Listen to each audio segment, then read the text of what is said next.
All right, I'm seeing that it's 12 o'clock, and I know that we've got quite a bit going on for y'all today.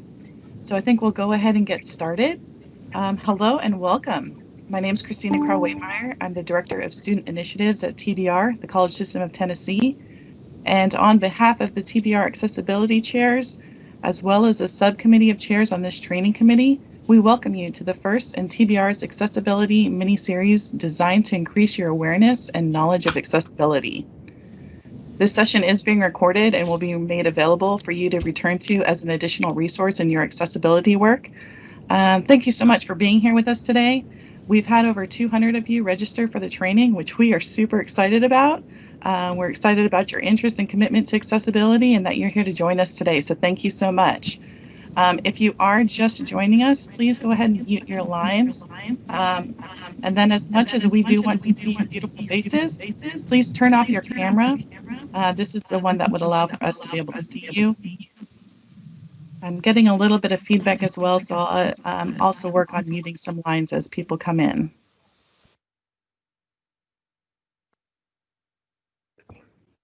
Thank you again very much for joining us, and I'll turn it over to Karen, who's got control of the board, to advance our next slide.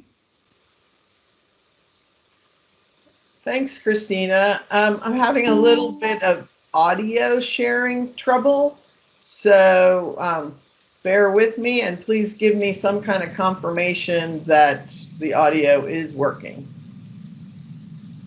I can hear you just fine. Community and Technical College within the TBR. Audio is working. Today's workshop, Accessible Instruction from the Start, will provide you an introduction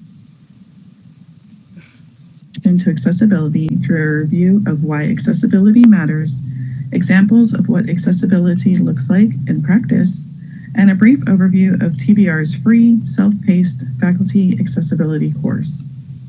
We want this to be a helpful and interactive training and encourage you. Audio is turned up. You might have to turn up yours on your end. Sorry.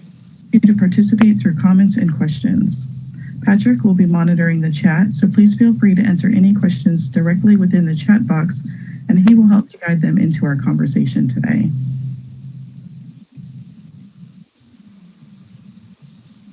Guiding TBR's accessibility work and that of our institutions is the intent to make educational resources more accessible to more students more of the time. In the context of this work, accessible means that individuals with disabilities are able to independently acquire the same information, engage in the same interactions, and enjoy the same services within the same time frame as individuals without disabilities, with substantially equivalent ease of use. Before we go much further, Daphne will take the reins and help us as we work to learn more about you.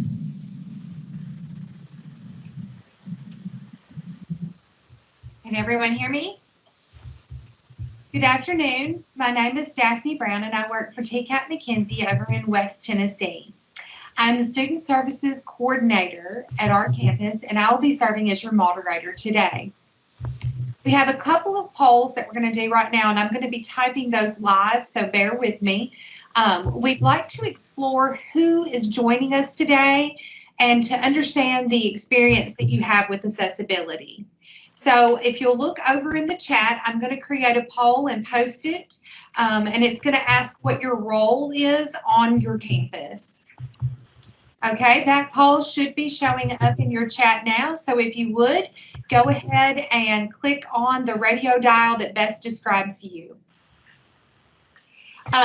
This one's going to ask for your level of experience. See if that'll let you answer. We were seeing there were lots of different diverse folks on our training session today, so thank you for letting us know who's in the training. Let's see how many can access. But just on the ones that we saw, we expected that there would be a broad range of experiences and levels of expertise. We also hope that this training, regardless of your level of expertise or your role that you play on campus, will be helpful for you, whether it's to provide you with a refresher or sharing out ideas and concepts that are unfamiliar to you. To start us off, I would like to turn the session over to Karen Sorensen to share with us a bit about the who's and why's of accessibility. Karen? Thank you, Daphne. I have a short little eight and a half minute video for you on the who's and why's. But I wanted to point out that this is the who's and why's of web accessibility. Your Office of Disability Services at your college will help to accommodate all disabilities. This is specifically about students with disabilities who benefit from web accessibility. So with that, let me try sharing and let me know if there's a problem with the audio, but here we go.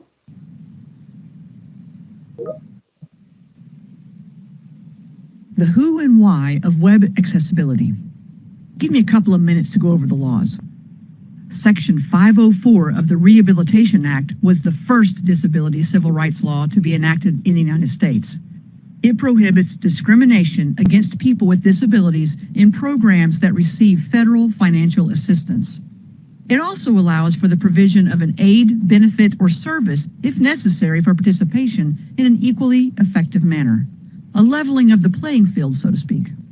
The Americans with Disabilities Act, or the ADA, as it is more commonly called, was originally passed in 1990, but was amended in 2008. The ADA further extends the prohibition of discrimination established by Section 504. While the Department of Education is responsible for enforcing Section 504, the Department of Justice is responsible for enforcing the ADA. In June 2010, the Office of the Civil Rights sent a joint Dear Colleague letter from the Departments of Justice and Education to all college and university presidents in the United States, with a follow-up Q&A in 2011 that strictly spelled out that technology, websites, and online courses are considered part of the program and activities that must be made accessible. Here's a recap of what you need to know.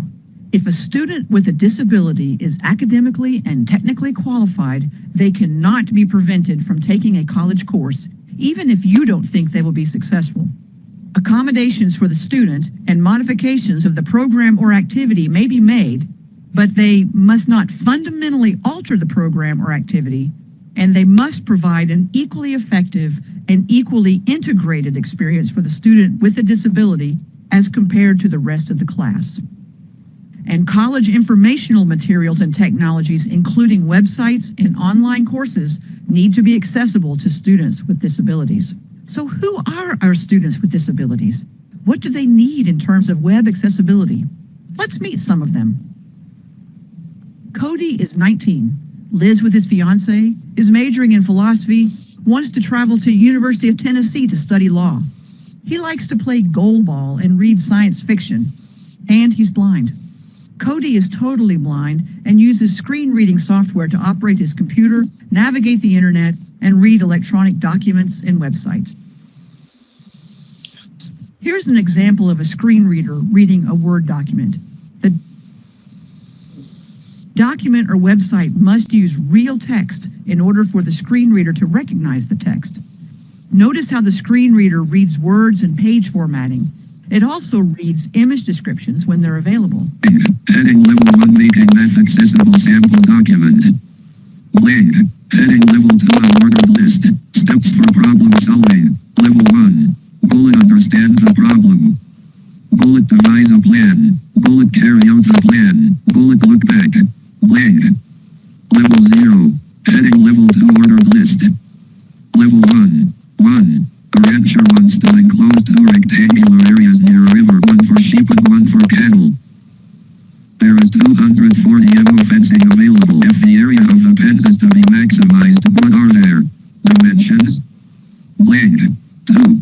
A container company is designing an open desktop square-based rectangular box that will have a volume of 62.5 cm, superscripted 3 and superscripted. Find the dimensions of the box that will maximize the surface area. Blank. Blank. Level 0. Heading level 2 hyperlinks.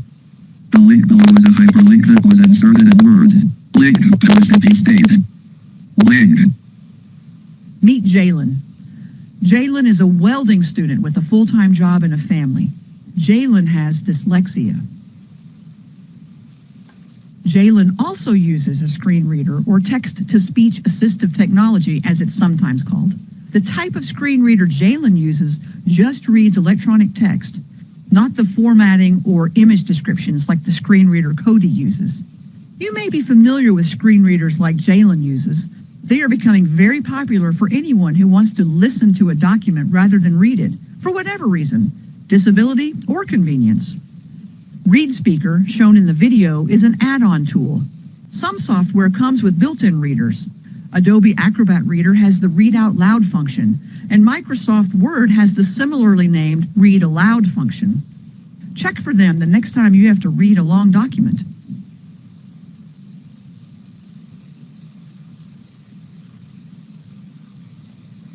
Rethinking your course interactions. Designing a new online course or moving a face-to-face class online requires rethinking instructional strategies of how students interact with content. Students interact with one another. Students interact with instructor. As new technological affordances open up, it becomes possible to explore and capitalize on different aspects of the learning process. Laurie is a web design student and a single mother of 2 young girls. She works part-time and is a full-time student and mom. Laurie is low vision and she needs electronic documents that she can magnify. She also uses screen reading or text-to-speech assistive technology like Jalen does. Real text required by all of these screen readers is text that can be detected and selected. You can search for it and copy it. And it can be read aloud by screen reading software. Images and scans of text cannot be searched or read aloud. Nausha is an international student from Afghanistan. She is studying biology and hopes to be a doctor one day. She is deaf and has a sign language interpreter with her in classes, but she needs videos used in class to be captioned or subtitled like this video is. Brian is a physics major, an audiophile and a movie buff, and he is paralyzed from the neck down. He can't fill out or sign forms by hand. Both Cody and Brian need keyboard accessible buttons. Brian because he cannot use a mouse.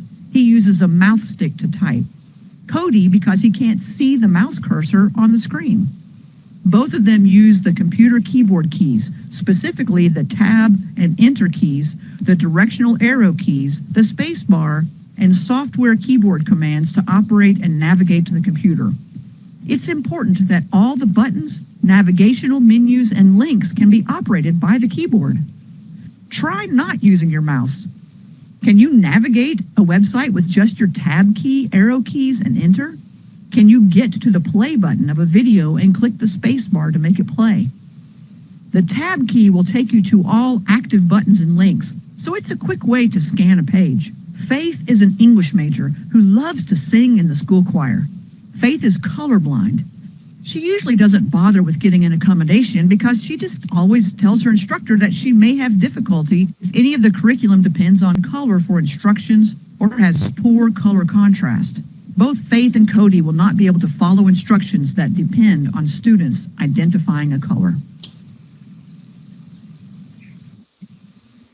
Both Faith and Laurie need adequate color contrast between text and background colors. Both might miss text if there's not adequate color contrast. And last but not least, Gabriella. Gabby, as she likes to be called, is a military veteran. She's a nursing major. Gabby has photosensitive seizure disorder, which means she has a seizure if she is shown flashing light for more than 3 seconds. Please ensure you don't have flashing light for more than 3 seconds in any of your materials, including videos.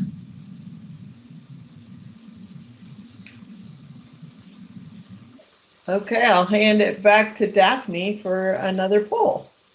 Thank you, Karen. We're going to go back to the chat. I want to point out when I do post a poll, it'll do 2 boxes. The top box will have the radio buttons with the submit vote. The bottom box is just to summarize the vote. So you want to make sure you're clicking in that top box. Someone had mentioned in the chat earlier that they thought that might be what's going on. We're going to do this next poll, and that's going to give us an idea kind of the students that you see on your campus. So I'm going to send this poll now. And let's see if you're able to vote. Again, you want to do it on the top box, selecting either yes, no, or maybe, and then submit your vote. Okay. As we see, our institutions strive to help all students in reaching their educational potential, and this training is very relevant in providing you those tools to achieve that. Let's next turn the session over to Sonia Franklin for more on the tools of accessibility. Sonia? Hi, everyone. Give me just a moment while I share my recording with you and where I'm going to show you some exhibits of documents that I have been able to turn into accessible documents. One moment, please. Greetings. My name is Dr. Sonia Franklin, and I'm a professor of nursing at Cleveland State Community College. I'm pleased to bring you a small exhibit of documents that show that you too can handle making things accessible. When our campus began working to shift the way we work on accessibility, I was eager to learn all I could to do better at leveling the learning playing field for all my students. By creating learning objects in the most accessible way, I can meet known and unknown student learning challenges. Taking the time to set up my documents so the screen reader can be used, or choosing font size, style, and colors that are easier to read are really just new ways of preparing for class. Let me show you one of my Word documents.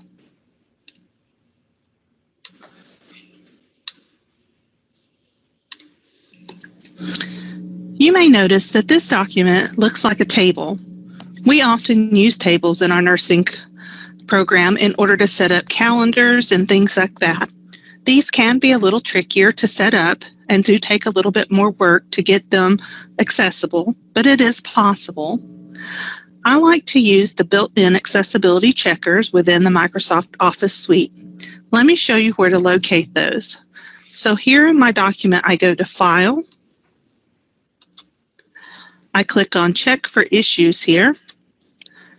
Check Accessibility, and then wait for the report to run, and I'll see the results of that over here to the right-hand side of the screen.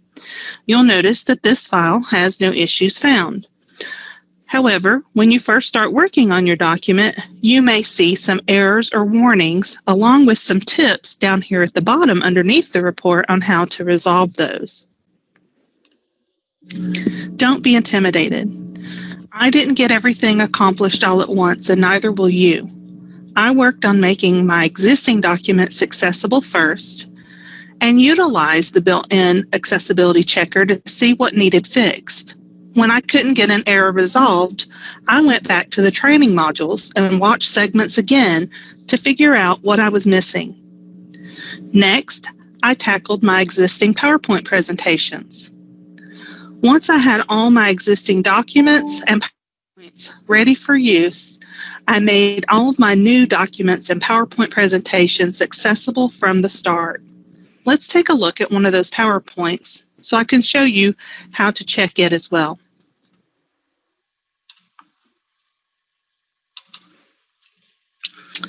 So here you see a very basic PowerPoint with a white background and black lettering. This is the easiest way to get through the accessibility checker, but you can still use colors and graphics. It will just take a little more time to make sure you're meeting the accessibility checker, and that is something you have to determine how much time you have. Once you go to File, it's the same process. Check for issues, check accessibility, and look at the report. Again, this PowerPoint is accessible.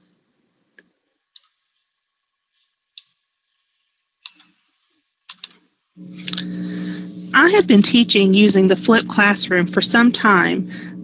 This approach meant that I was creating voiceover PowerPoints. By presenting the lecture content in a recording, I was able to construct an engaged classroom learning environment while also supporting students who identified to be auditory learners. Following my first accessibility training conference, I was inspired and determined to take this practice further and began closed captioning those recordings. I took all of my previously recorded PowerPoints, then uploaded them into our nursing YouTube channel. Within the nursing YouTube channel, I let YouTube's automated generator closed caption my recordings. Once it finished rendering, I went back and edited. I needed to correct for misinterpreted words and add some punctuation. Now, when I need a recording with closed captioning, I have a transcript prepared already and use that for the entire recording. This file is uploaded along with the MP4 file of the VoiceOver PowerPoint. This saves a ton of time in getting a finished product ready to share with learners. If you have not used YouTube to aid in creating captions before, I would like to let you know that it's about 80 to 85% accurate. It is a little more time consuming if you do it the way I did when I started out without a transcript. However, it is possible. Let me show you an example of one of those.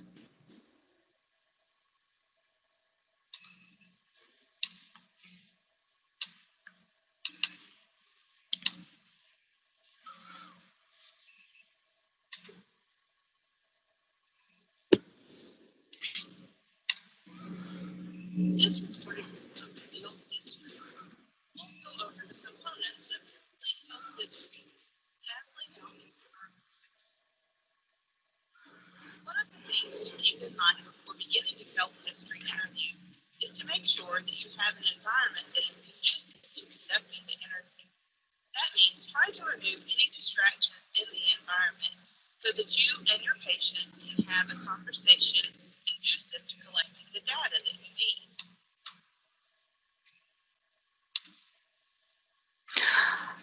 I won't bore you with more nursing lecture material that you may not be interested in today.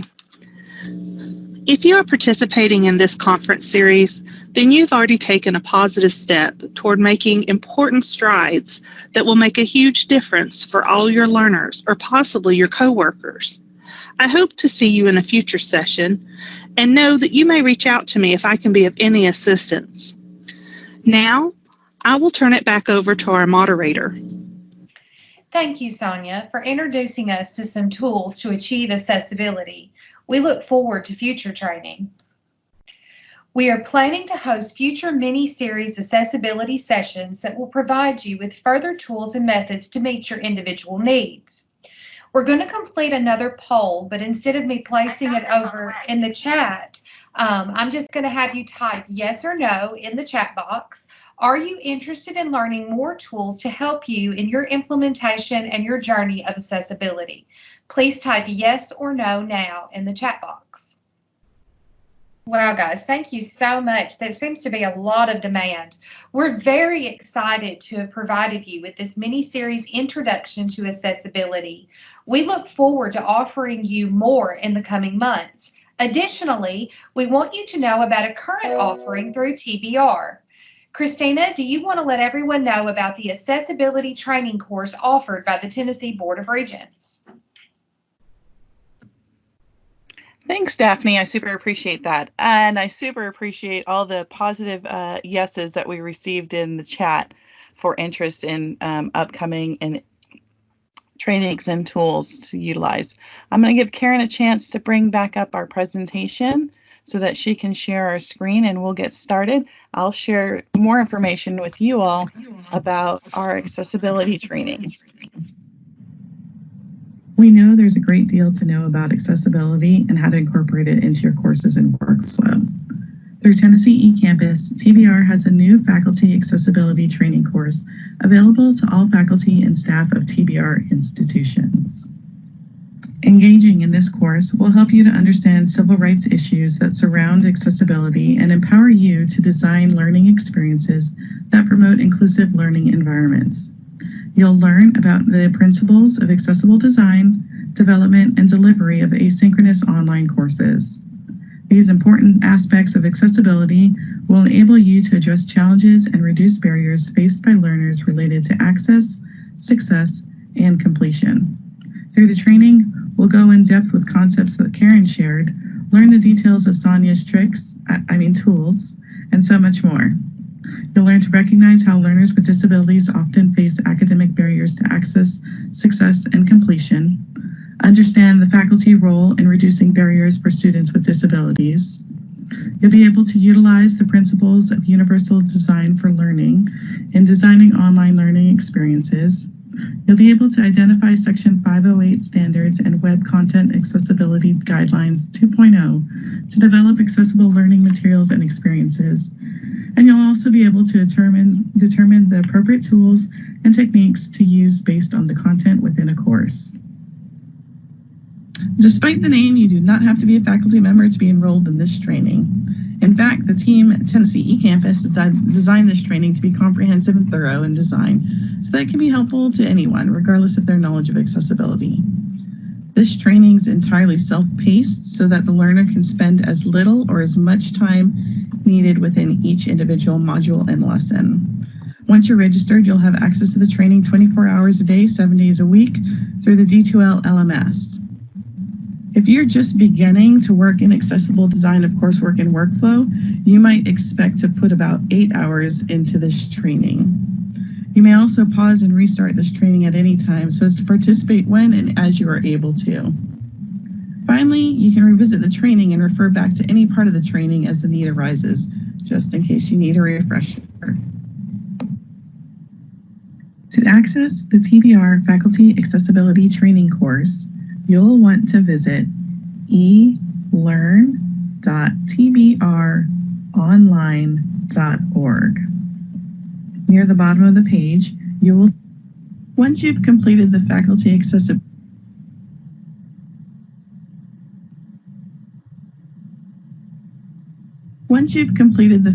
accessibility training course registration form at the bottom of the page, we'll work on our end to get you registered into the course. If you already have a TBR Online D2L Learning account, you'll be granted access to the course, and the course will appear within your learner account dashboard within 24 hours. If you do not already have a TBR Online D2L Learning account, one will be created for you, and you'll receive an email notification, including your login credentials, within 24 hours. The course will then be within your dashboard at that time. The Faculty Accessibility Training course is made up of 3 modules. Module 1, Understanding Accessibility and the User Experience, discusses information about accessibility, the user experience, and key concepts. It's designed as an overview and a detailed introduction to accessibility. In this section, you'll learn how to compare and contrast the terms accessible, accommodation, and disability. You'll also learn to describe at least 3 accessibility challenges faced by individual users, as well as identify design solutions for accessibility challenges for those users. You'll work to define universal design for learning and the 3 principles of UDL, and you'll define 4 main concept areas of the POUR model and how they relate to accessibility. Module 2 discusses creating accessible materials and will help clarify how to create accessible content for your courses. Each submodule will seek to provide you with a clear understanding of the technical requirements needed to make the creation or procurement of content accessible for all learners. Here you will learn to identify key accessibility issues when presented with a document type, be able to write alternative descriptions for varied types of images and other non-visual instructional materials. You'll be able to interpret a VPAT and identify steps to work with a vendor to complete the procurement process. And finally, identify key issues for remediation when using an automated testing tool on a specific website. Optimizing courses for accessible online delivery is the 3rd and final module within this training program. The focus is on techniques, strategies, and tips that faculty can apply to their courses to ensure accessibility to all learners. Here, you'll learn to recognize the common technological accessibility barriers encountered by learners in online courses. You'll also understand a faculty role in ensuring course accessibility and identify the types of different accommodations for students with disabilities. Additionally, you'll be able to evaluate the accessibility of materials in your own online course. And finally, you'll be able to explain TBR's legal obligations regarding accommodations for faculty, staff, and students.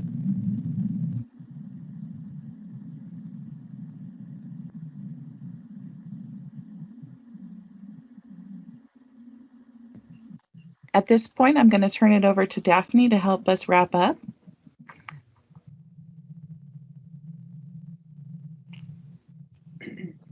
Thank you for joining us during our initial launch of our Accessibility Mini-Series training. If you have any accessibility rock stars on your campus, please provide that information on your evaluation survey that we'll be completing at the end of this session. As we look to future sessions, we would like to ask those rock stars to possibly present and provide us with diverse and informative content. Once your survey has been complete, you will be sent additional resources and a link to today's recording. You can also visit the Tennessee Board of Regents Accessibility Initiative page where this and future sessions will be housed. Additionally, once you have completed the evaluation, you will be provided a certificate of completion. Join me in thanking Patrick Davis for monitoring our chat today, and we would like to open up the session for questions at this time.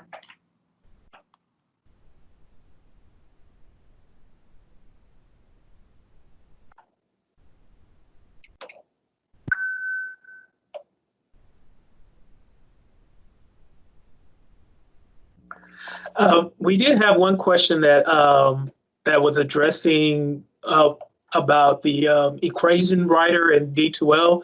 But as you can see for our session that's coming up July 22nd, we're actually going to be looking at math equations and graphs, OPI, for our next section, our next mini series that will be July 22nd.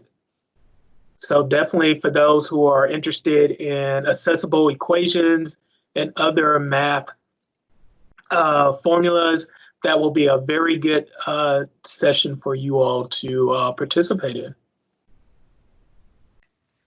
Hi, this is Laura Duvall at Walter State Community College.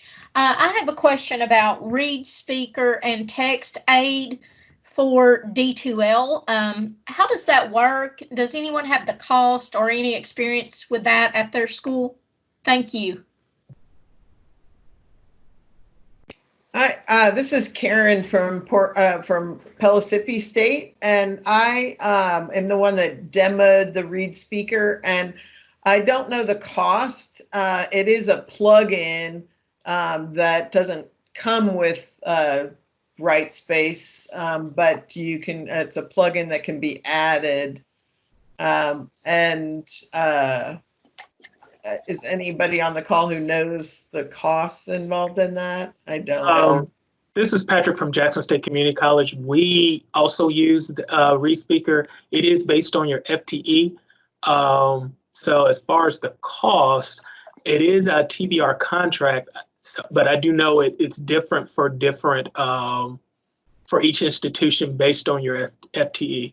They are also coming out with a new plugin called Equatio that specifically speaks to math and formulas based on MathML and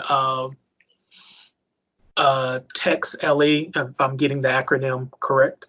But I think it's Paul Stanzers is our TBR contact for that. And yeah. Go ahead. This is Alice Wershing from Pellissippi.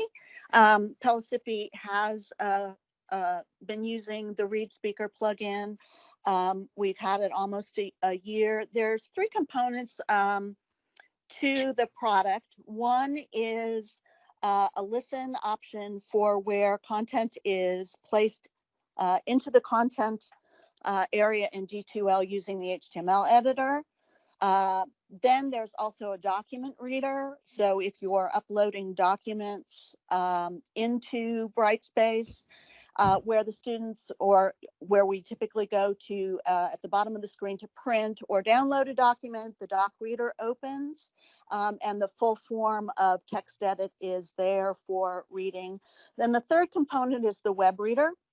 There's a bookmarklet for placing it on devices such as a Chromebook, where you may not be able to have the full web reader. And it's fully accessible for all students on the campus. As Patrick said, it is based on your FTE. So Paul Stisser is the rep. He and Ginger Dewey just did a presentation yesterday during Pellissippi's distance learning web conference, and they're very easy to work with. They're very helpful. Ginger especially is the implementation person. She will guide you through the process of how to make the product work. And the one of the main issues with the HTML editor being used is that in Brightspace, ReadSpeaker will read math. So the students don't need that are sighted don't need to learn how to use a screen reader. It will automatically read the math. It will not do that outside of the HTML editor content editing area unless the math is coded properly. So only within the Brightspace D2L editor using the equation editor. So those are basically the three components of the product and how they work. And I'd be happy to talk to people about how it works. And you can also reach out to Ginger and Paul. They have YouTube channels, and that's basically a little overview of how the product works. Thank you very much, Alice. Thank you. Everyone, before you leave, please do fill out that evaluation form, and you will get a certificate of completion. You can scan the QR code there that's on your screen, or also I just pasted the form again over in chat, so please do fill that out.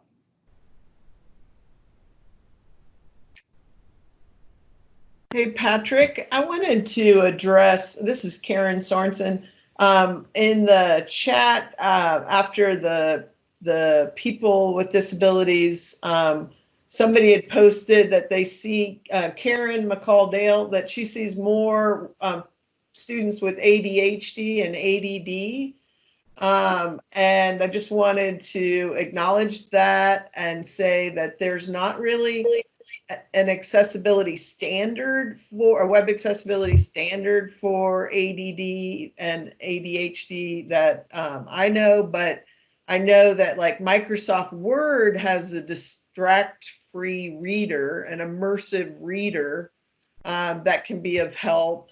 I don't know of tools for Brightspace except for to make very, clear navigation and distract-free, just work on your course design, that it's not distracting or sending a student off in too many directions. Do others maybe have suggestions for ADHD and ADD when it comes to online courses? This is Alice again. Sorry to interrupt, but one thing I forgot to mention is that there are features within ReadSpeaker in all three of those options where you can mask the page similar to what you do with Immersive Reader. You can enlarge the font so that the student can just chunk parts of the text at a time. So they do have a lot of page masking features, kind of the way that we used to do with note cards or cutting out a little hole in a file folder. So those are also built into the product. And for those of you who are wanting to speak, just simply at the bottom of your screen, if you move your mouse, you should see a toolbar that comes up, one that has that looks like a microphone. It may have a strike mark through it. If you press it, that will unmute yourself if you want to talk. So by all means, please do. And Carrie Withington posted a great suggestion of multiple shorter videos in a series rather than one long video that she finds helpful for ADD and ADHD students, as well as students with kids at home and students watching while at work. And just truthfully, best practices in making videos is to make short ones under, even 5 minutes for everyone. And Karen, I would love for you to reiterate that if you can make your videos under 5 minutes, that is actually become more of a global standard that many instructional designers and educational specialists are recommending, particularly when it comes to making sure those videos are transcripted and closed captioned. those engines can render quickly and make those videos faster, make them available faster if they are broken up into smaller chunks. Patrick and Hi. other experts on the presentation. This is Sonia Franklin from Cleveland State. Speak to how healthcare fields might be able to accomplish that, since they have a lot of content to cover, and 5 minutes they would be making not just hundreds of videos, thousands. So is there anything that you could recommend for those type of faculty who may be on the call?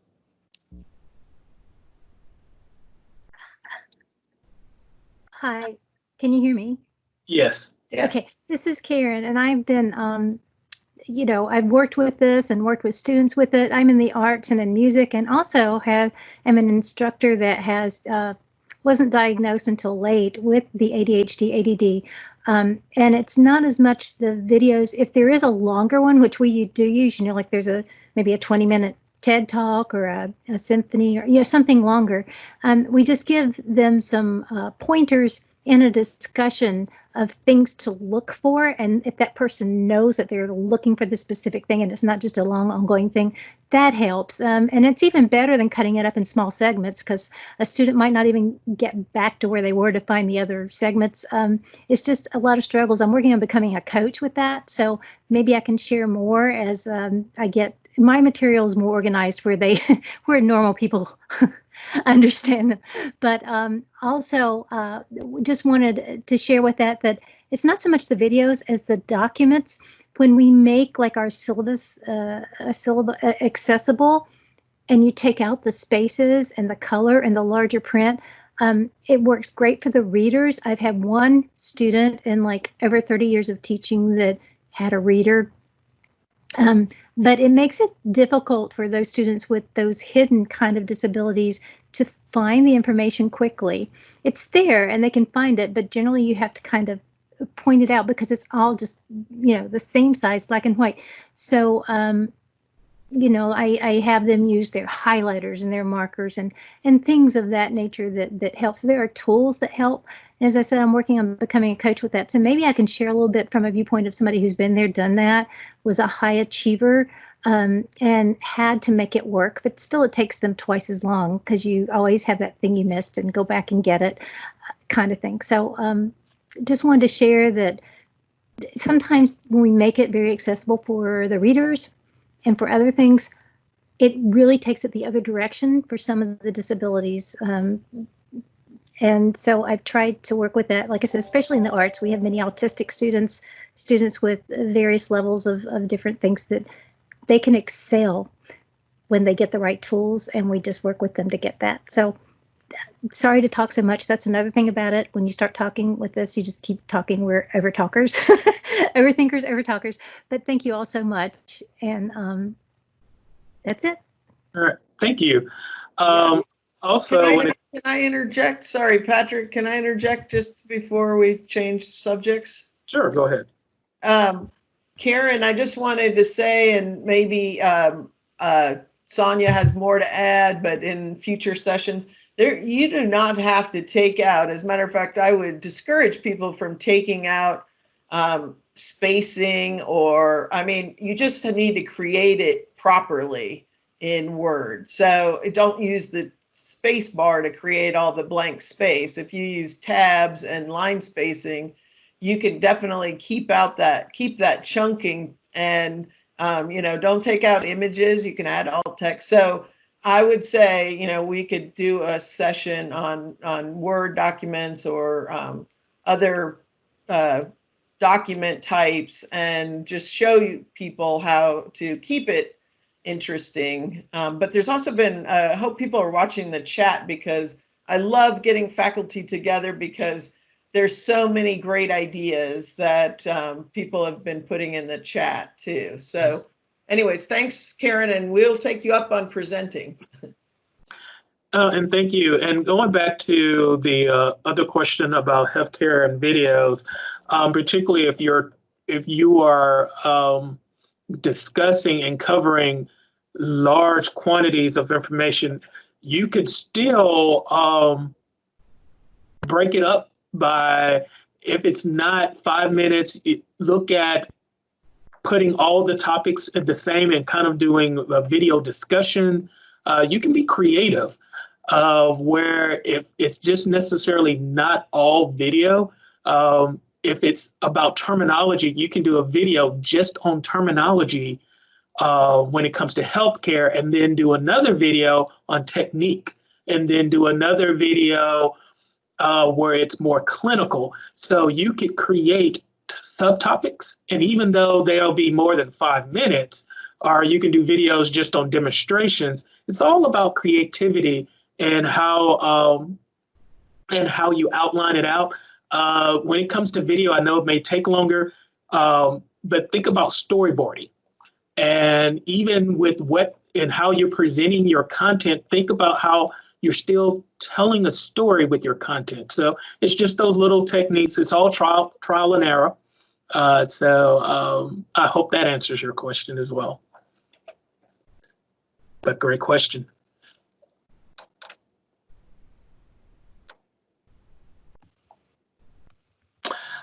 Question from James: do we have references supporting 5-minute guidelines, students on pause and stop and return later? I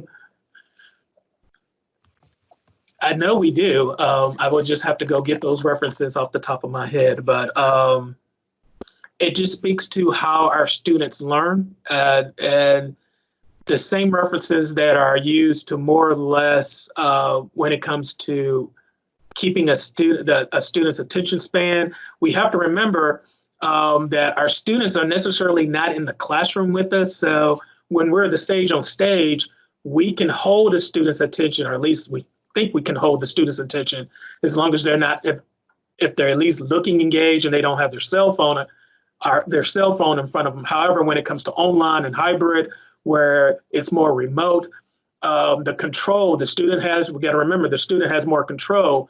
So we need to be able, when creating videos, it is natural to have embedded stopping points where we almost want to anticipate that a student may leave or be able to bookmark a particular place in when it comes to videos. And I don't know, Karen and Christina, we may need to do a session just on videos because we're getting a lot of questions about that, just as a future topic. Yeah, I think that would be a great session. So James, I hope that answered your question a little bit. We'll get back with the references on that though. James, I put my email in the chat. If you want to email me, I have an article I can send you. But there's lots to cover in a video session if we do that in the future, not only captioning, but accessibility of the player and best practices. And you're giving us some great ideas because those might be 1, 2, or possibly a 3-part session, because we do want to keep our sessions at under 1 hour, and we are coming up to the 55-minute mark. So, but please, by all means, please keep putting your questions in there. If we do not get to them today, one of us will email you back. Just wanna. I want to thank everybody for filling out those evaluation forms. Somebody had asked if you were a guest. The last question on the form does ask for a name and an email, so please do fill those out and we'll get those certificates to you.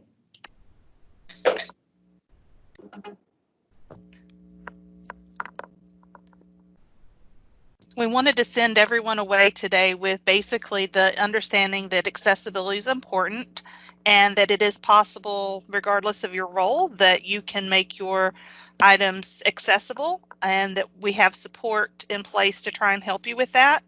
And that's the nice thing when we all come together in these large forums, is where one of us may not be strong, another is. So I'm excited for what comes out of the next series of workshops.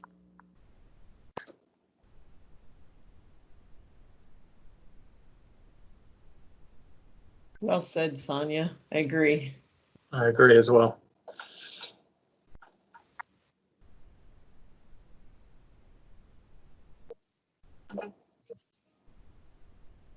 somebody wants, I'll post the link again for the survey in the chat.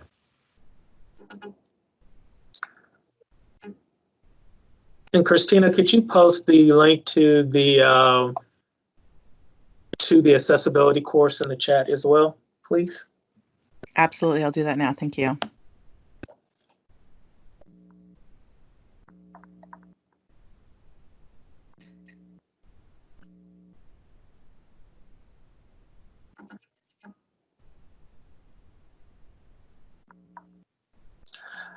Christina, do you want to cover like the website that I know we're working on, where all of our sessions will reside at the TBR, on the TBR website?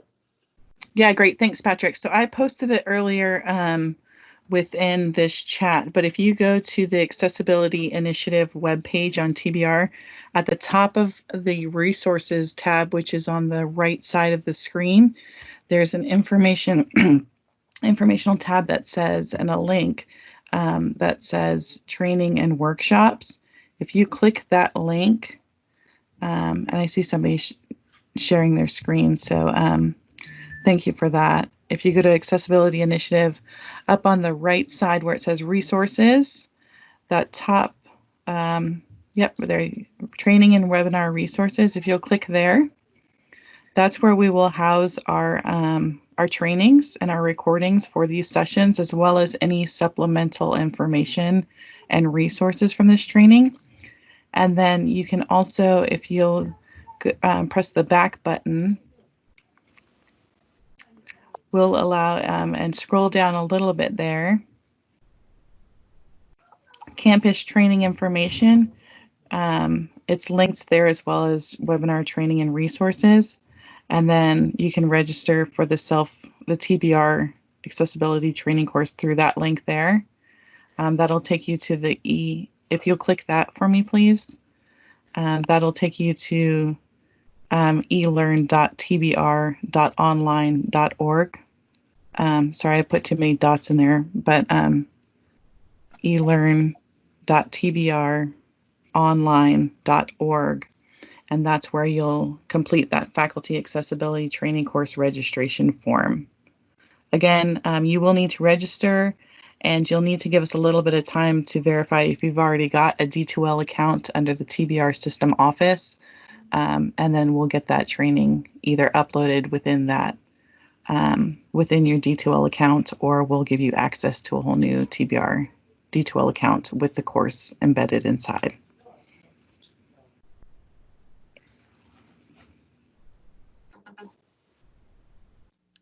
Hopefully they're still on the call. Someone had asked for the evaluation form link again, so I just put that in the chat box if you didn't get that. And it looks like we're right on 2 o'clock, so thank you for those of you who've stuck with us. Thank you all very much, and keep an eye out for an invite for our next training. We'll be posting that through our accessibility chairs, and then we'll also post it on TBR Initiative website. We'll be sending out that link with information to those of you who have completed the training evaluation. Thank you all. Have a great day. Thank you all.